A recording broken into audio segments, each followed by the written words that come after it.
I am so glad to be here, starting to do this again on Saturdays after my morning walk. And today, uh, yeah, my mic is saying I'm not muted, so I'm not sure why. Hmm, that's very strange. It could be my okay. It could be my earbuds now are acting weird. Okay, hopefully that's working now and everyone can hear me. Very interesting. Um, gotta love, gotta love tech. I do need to get some new earbuds. So hopefully you guys can hear me now.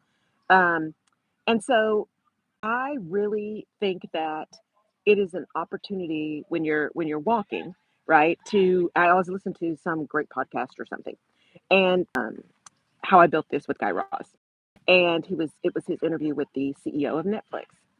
And what I do on these Saturday mornings is really it's just a little bit of food for thought, so to speak. Here's something to think about as you're going about your day. So looking at this podcast and deciding which one I wanted to do this time, I always look at the show notes, and these show notes for the Netflix interview were actually talking about um, the the CEO's perspective that look, you when you're running a company, you can't treat people like family, right? Is what we hear all the time, and that's what drew me in because I say that to my clients all the time. That's one of the 5 things to avoid when you're trying to build and retain your dream team. Stop feeling like you got to treat everybody like family. We know, hey, we know that that's not what you really mean, right? But anyway, that's what drew me in. So as I was listening to him, if you think about the story of Netflix, for those of you of a certain age who remember Blockbuster, um, they came about and started doing DVDs and mailing DVDs, and then got into streaming and became the Netflix that they are now. And in this episode, the CEO is talking about all of his lessons learned. And he started out running his own software company that was acquired or merged and then sold, and then started Netflix. And they started with the DVD rentals. And what popped up to me as I'm listening to him is they were talking to Amazon, they were talking to Blockbuster. They actually got some investment money, some funding from LVMH, so a big consumer brand, right before the dot-com bubble bust. And so as he was talking about these conversations he was having with Blockbuster, with Netflix, he has an incredible intuition about where markets are moving or where consumer preferences are moving, which is really great, which is why he was looking at DVDs and why he was thinking about streaming and rentals instead of like going in the mail instead of having to go to a store. All of these things, just really insightful and forward looking. But what it made me think about was this. Often we will do something, whether that's in a career, whether that's building a business, whatever it is, a project, and we see what's happening with the project. And then if it goes well, we move on and do the next thing. If it doesn't go well, we go and do like a postmortem. I call it a postmortem, after action review, what they call it in the military. What went well? What could have gone better? What could have been done differently? All the things, right? But if you are someone who is a learner, someone who is a perfectionist, someone who is determined to excel at everything, someone who wants to always operate in excellence, where failure is not an option, all of those kind of things, that review that's supposed to be learning, that's supposed to be an opportunity to think through um, what better opportunities could be, to think through what good changes, continuous improvement mindset. If you are someone who is really focused on excellence all the time, when you do that learning review, is it really a learning review or is it an opportunity for you to then judge yourself? To then start saying, man, I should have, how come I didn't? I didn't know. I can't do this. Like really getting into the rabbit hole of mess. That's a real great opportunity sometimes if we don't think about what we're doing.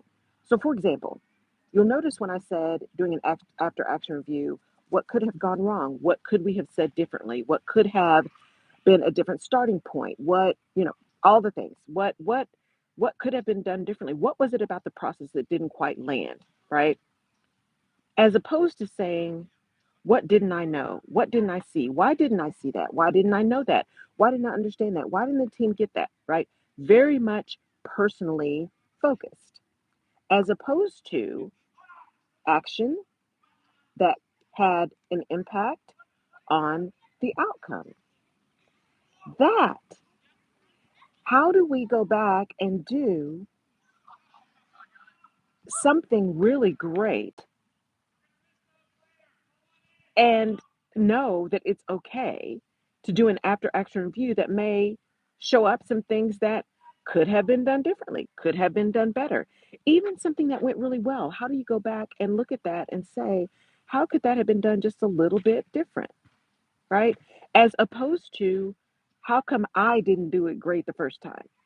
Why didn't I know better? Why didn't I get the funding I wanted? Why didn't I have the network that I want? All the things that start to become a blame game as opposed to digging for information that can inform future action. Think through what happened. Hello, Trisha.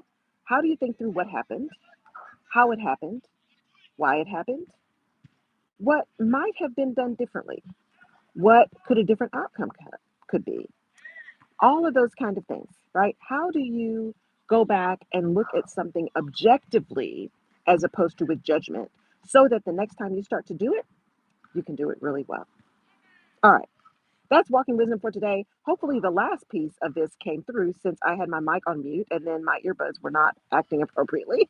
So, hopefully, you got at least a little nugget out of today's walking wisdom. I will plan, Lord says the same. I will be back next Saturday, sometime between 9 and 10, to do a walking wisdom again on next Saturday.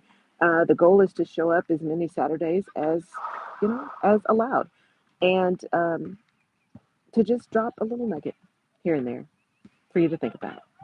I will be relaunching the podcast, the Rutledge Perspective podcast, with the Alignment Vision Action series in the April timeframe. So look for that to come back around. Also, if you are following me on LinkedIn as well, I am launching the first cohort of the Grove Immersion for Chief Human Resources Officers, Chief People Officers, all the people that are leading the people piece in organizations. And it will be a 2-day event that's going to be phenomenal.